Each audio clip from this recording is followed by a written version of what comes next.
Metro Bridge was constructed in the 1970s at a cost of £4.9 million, which was a lot of money in the 1970s. When the bridge was being constructed, work started on the Gateshead and Newcastle side at the same time, and the bridge met in the middle where work was completed. The bridge itself was actually completed in August 1978, and 3 years later, in 1981, on the 6th of November, the Queen came and officially opened not just the Metro Bridge, but also the Metro system. And this was 9 days before people used the Metro system for the first time. The Metro tunnels were constructed in the late 1970s using old mining methods.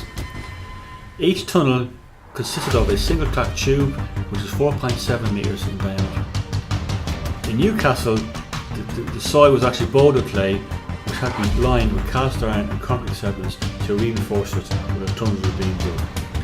On the Gateshead side, it was mainly sandstone, but on the Gateshead side there were also old coal seams which had to be filled in before tunneling actually began. I use the Metro a couple of times a week to get to work or to get to Newcastle.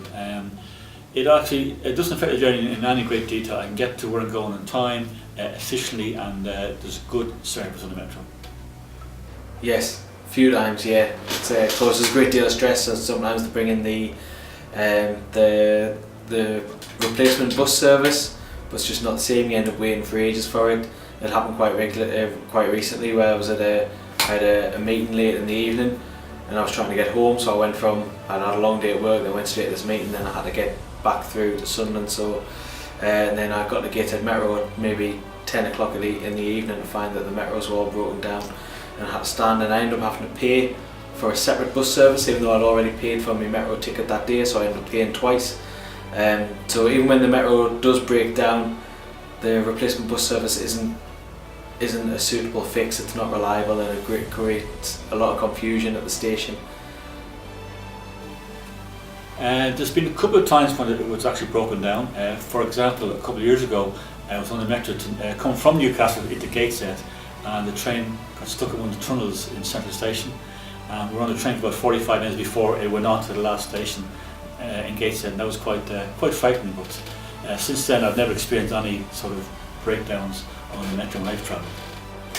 I use the Metro probably about 3 days a week, so 6 times a week in total, once to work, once back, and then I'll cycle in the rest of the time.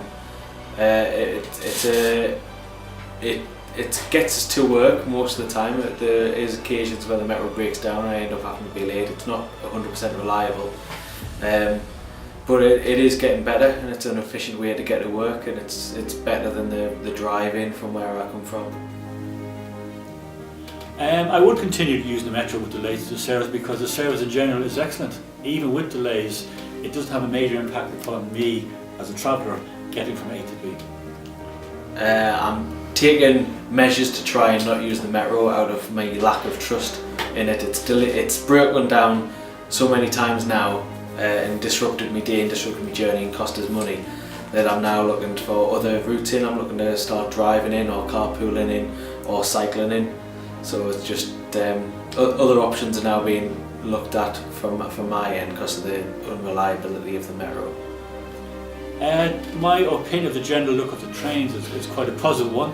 They've improved the design, they've improved the comfort inside, and they've improved the display of train information, which is very, very up to date and effective. I've been assaulted on the Metro, of bottles full of urine. Yeah, I've seen some strange sights on the Metro, but you know, it's an affordable transport method for the North East, so it's alright, but there has been some sketchy moments.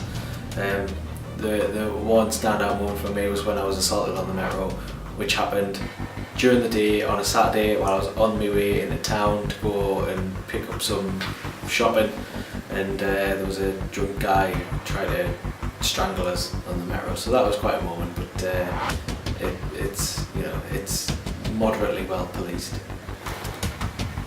The strangest thing to me personally was travelling the Metro into Newcastle a couple of years ago on a Saturday afternoon, and Newcastle were playing, I think, at home, and normally at the Tannoy system the person would give us the direction to each station, but we decided to update us on the football score, and of course Newcastle scored, and you could hear the cheers from all the carriages on the train.